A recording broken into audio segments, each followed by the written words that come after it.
Tras las elecciones anticipadas de este 28 de abril en Canadá, los liberales lograron renovarse ahora bajo el liderazgo de Mark Carney e impulsados en parte por su discurso contra las sugerencias de anexión de Donald Trump y bajo las promesas de combatir la avalancha de aranceles de la Casa Blanca.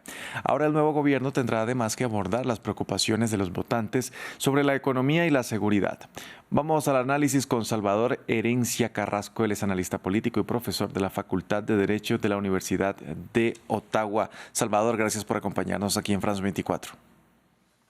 Muchas gracias a ustedes y buen día a todas y todos. Ahora, el partido de Justin Trudeau, que se vio obligado a renunciar, retuvo el poder y recuperó una fuerza que parecía perdida al final del último mandato. ¿Por qué? Exactamente. Esta es la cuarta elección que el Partido Liberal gana de forma consecutiva y ocurrió lo impensable, porque hasta hace algunos meses atrás se daba por sentado que el Partido Conservador iba a ganar de una forma holgada las elecciones federales. Pero ocurrió lo imprevisible, que fue una guerra arancelaria causada por Estados Unidos y por el gobierno federal, y especialmente estos llamados para que Canadá se anexe a Estados Unidos. Esto unió a la población canadiense y se convirtió la elección en quién usted confía que para liderar el gobierno o liderar al país en una situación y en un contexto delicado. Entonces, en este sentido, se vio que el Partido Liberal, especialmente con el cambio de primer ministro Mark Carney en marzo pasado, estaría mucho más calificado para liderar este proceso que el contingente del Partido Conservador. Ahora, llegaron los liberales encabezando estas elecciones, encabezando en las urnas, sin embargo, no lograron esta mayoría absoluta. ¿Qué implicaría gobernar en minoría? ¿Es factible una coalición? Exactamente. Se está proyectado de que el Partido Liberal va a obtener entre 167 y 168 escaños de los 172 requeridos para obtener una mayoría. Entonces, esto va a significar que van a tener que hacer alianzas. El bloque quebecois, que se proyecta como el tercer partido en las elecciones, podría ser un aliado, pero a su vez hay representantes que han sido elegidos por el Partido Verde y el Partido Nuevo Demócrata, que sería una centroizquierda, que podrían jugar un papel para darle esos votos necesarios al Partido Liberal para llevar a cabo una agenda o un programa de gobierno. Ahora, en el plano de las relaciones internacionales, Salvador, ¿podrá Carney sostener este discurso o podrá sostenerlo en el tiempo, este discurso frente a Donald Trump? Pues es algo incierto, dado que la propia política estadounidense es completamente volátil, incierta y en cierta forma inmadura. Entonces, es difícil decir que hay una proyección sobre qué es lo que va a poder hacer Canadá, porque independientemente de la capacidad técnica que este gobierno pueda tener, las razones estructurales que llevan a esta dependencia con Estados Unidos se mantienen. La mayoría, el comercio canadiense pasa por Estados Unidos. Hay una integración de ambas economías y de bienes y de intercambio de bienes y servicios. Entonces, esto no va a cambiar de la noche a la mañana. Pero lo que sí se puede hacer, o sí se espera, creo que los canadienses esperan, es que este gobierno tenga la capacidad, las herramientas de buscar una tranquilidad o buscar unos acuerdos que permita a la gente salir de ese sentimiento de incertidumbre que está actualmente. Y un otro punto es que en estas elecciones se vio, o uno de los factores que llevaron a que Carney ganara o el Partido Liberal ganase las elecciones, es que se mostró las deficiencias que tenía o las limitaciones que tenía el líder del Partido Conservador, a tal punto que Pierre Poilievre ha perdido la elección en su distrito electoral. Entonces, este es un mensaje de la población canadiense y del propio distrito electoral de Poilievre, de la falta de confianza que tenía sobre él. Salvador, en otros temas, estas elecciones sucedieron después de un atropellamiento masivo que recuerda preocupaciones de seguridad en la población. ¿Cómo debería abordar el tema este gobierno?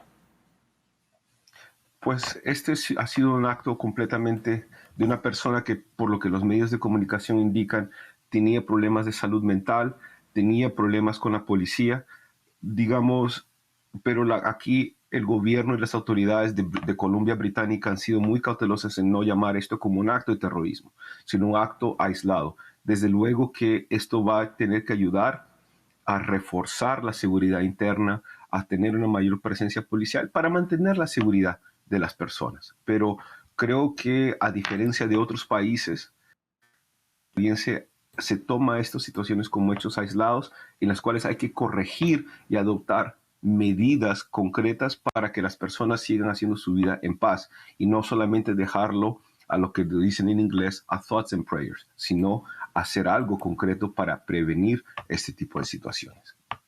Ahora, Carney ha enfatizado que su experiencia en el manejo de temas económicos lo convierte en el mejor líder para tratar con Donald Trump, por ejemplo, mientras que Poilievre ha aprovechado las preocupaciones sobre el costo de vida, el crimen y la crisis de la vivienda.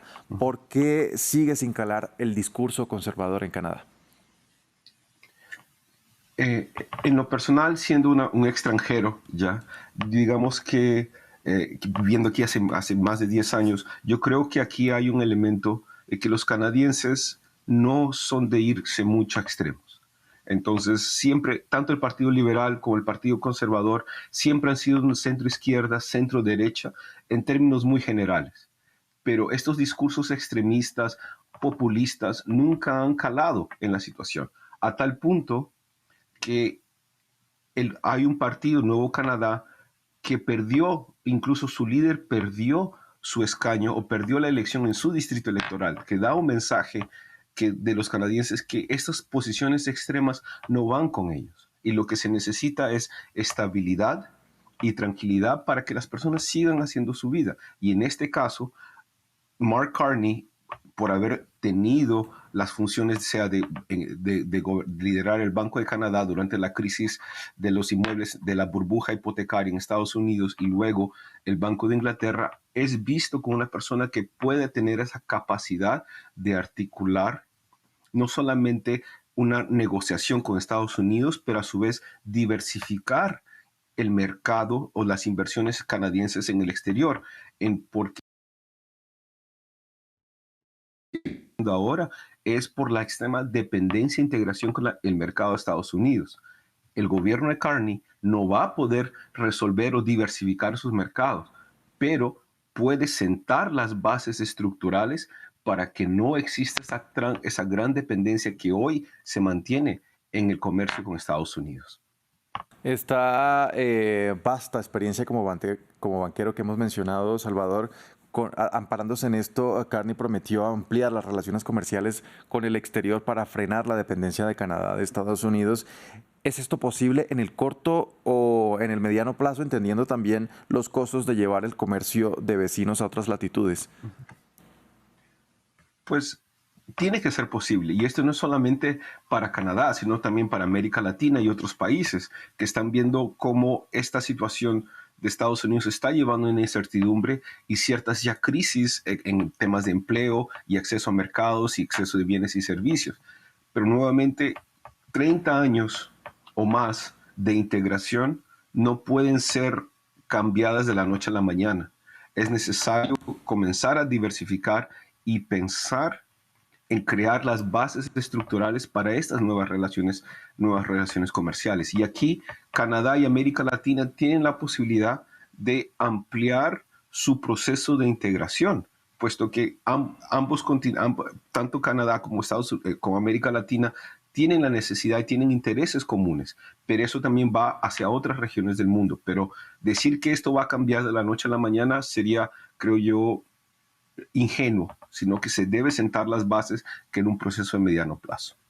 Bien, era Salvador Herencia Carrasco, analista político y profesor de la Facultad de Derecho de la Universidad de Ottawa. Gracias por acompañarnos a revisar este resultado de las elecciones allá en Canadá. Con mucho placer, será hasta la próxima. Y a ustedes, televidentes, también gracias por sintonizarnos. Hacemos una breve pausa y ya regresamos con más. Esto es Directo América.